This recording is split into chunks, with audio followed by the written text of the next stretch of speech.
on the outlaps. So Tim Bridgman, Tim Harvey, James Sutton, the top three. Now we're going to have a moment when we'll have the fastest lap of the race set not by a driver on wet tyres, which is the case at the moment, James Sutton, but by one of the drivers on slick tyres. So during the first 5 drivers have got wet tyres on their cars. Number 44 is the leading driver on slicks. Robert Lawson now begins to challenging Lewis Hopkins there. Rob Lawson on the inside line, going over the field, Beaton's building some lights friction. He goes into Sayat, but he can't get through there. Lewis Hopkins, remember, on wet tyres. Rob Lawson on slick tyres.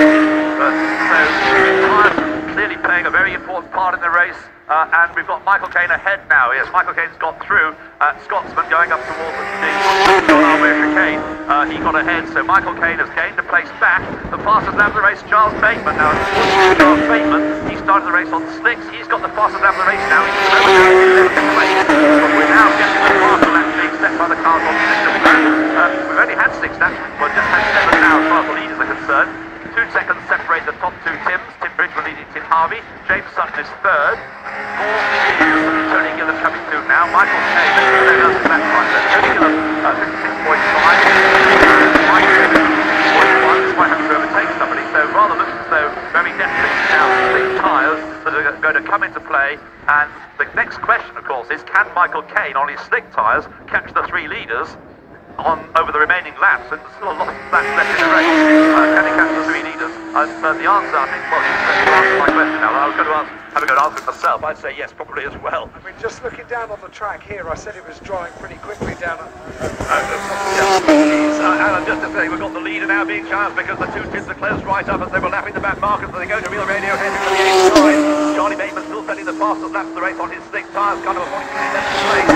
The leaders on wet tyres, so it is with James Sutton still to negotiate those back markers, number 23 Robin Clark and 79 Bob Lyons. He gets past one of the Bob Lyons. He's not been very confident normally being overtaken, but he has been possible this much James Sutton to get through.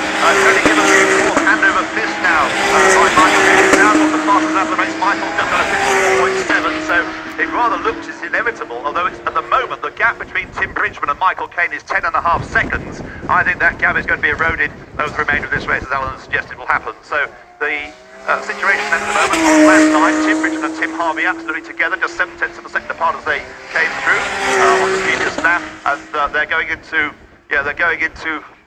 Hislop's now, and we've got there Tony Gillan with Michael Caine right behind him. This is the 4th place.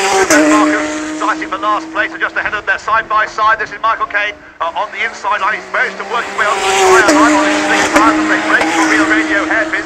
Tony Gillan and Michael Caine side by side for the 4th place, ahead of the other 2 back markers.